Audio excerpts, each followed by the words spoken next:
Well, it's a cold, damp winter's day in Wiltshire, and this morning I'm doing a little bit of an experiment. I'm trying to reach an area of open access land, which is up there on that hillside. This is what famously referred to in England as open access islands. It's a piece of land that was designated as being accessible to the public, having open access under the CRO Act, the Countryside and Rights of Way Act in the year 2000. It's a well-meaning piece of legislation designed to increase access to the countryside, and unfortunately the work around that act was never actually completed. And whilst it's all well and good creating these open access areas, there is no way to actually reach it without trespassing on somebody's land. There's no footpath or other rights of way to reach it. And in fact, the landowner here, as you can see, is the Wilton Estate, very clear that there is no right of way. And the nearest access, shortest access to that piece of land is through that fence there. So there's a sign saying there's no right of way, and the fence it looks like it's a chain. It's what's called a Wiltshire fence. It's basically a couple of fence posts and some barbed wire, which you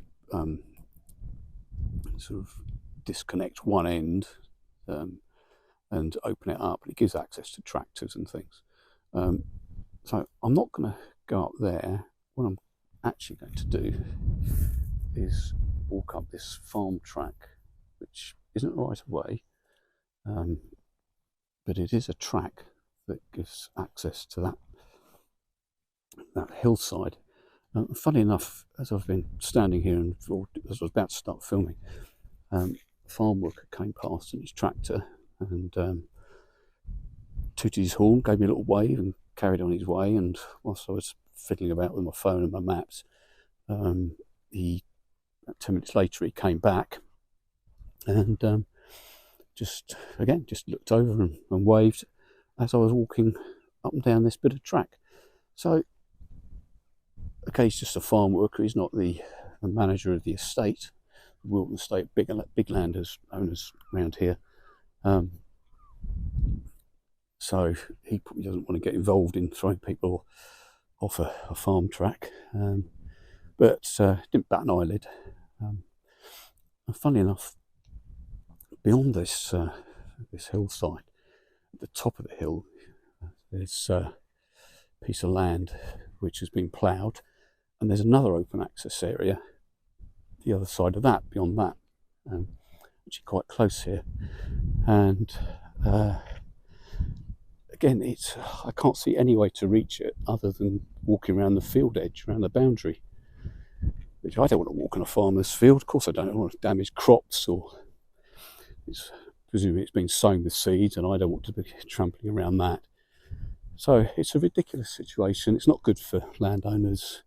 It's not good for members of the public. And there seems to be only really one or two solutions to this: is to have a presumed responsible right of access to land in this country, and then it to be determined which pieces of land we shouldn't have access to, which will be areas of growing crops and obviously people's gardens and all that sort of stuff. But I think the other option is that all these pieces of all these access islands are just the right of access is removed completely, in which case we just lose even more access to the countryside in England. It obviously isn't a problem in Scotland because they have a right to roam, but here in England, at the moment, it's widely held that we only have access to 5% of the countryside. So if we remove, is it 8% of the countryside? And if we lose all these open access areas, the ever dwindling amount of England that we're free to walk on, we'll lose that. So I don't know. It's politicians obviously need to resolve this. As always, it rests with them, and there's vested interest on both sides of the fence. Walkers and people who want to enjoy the countryside, and landowners, particularly farmers, who quite rightly need to produce food to feed the nation. But at the moment, it's a totally absurd situation, and here I am being forced to trespass to reach somewhere where I'm perfectly entitled to be. Bear in mind that when the Crow Act, when these open access areas of land were designated, they were done.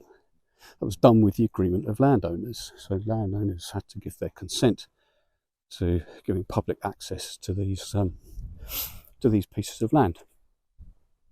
So presumably, Wilton Estate is quite happy for me to do that. And there's a couple of roe deer wandering across the hillside there. Stopped. They know I'm here. They're checking me out. Also up there, the woodland. That is all open access. That's part of Groveley Wood. And I can't look at my map at the moment because I'm holding this phone, but up there is an Iron Age, I think it's an Iron Age hill fort, and it's on the hillside, and ridiculously enough, the public has no right of access there at all. It's not even open access land, it's just private, so you can't go and see it. Anyway, I'm going to continue on my walk and see if I can get into the open access area land, and I'll take some pictures.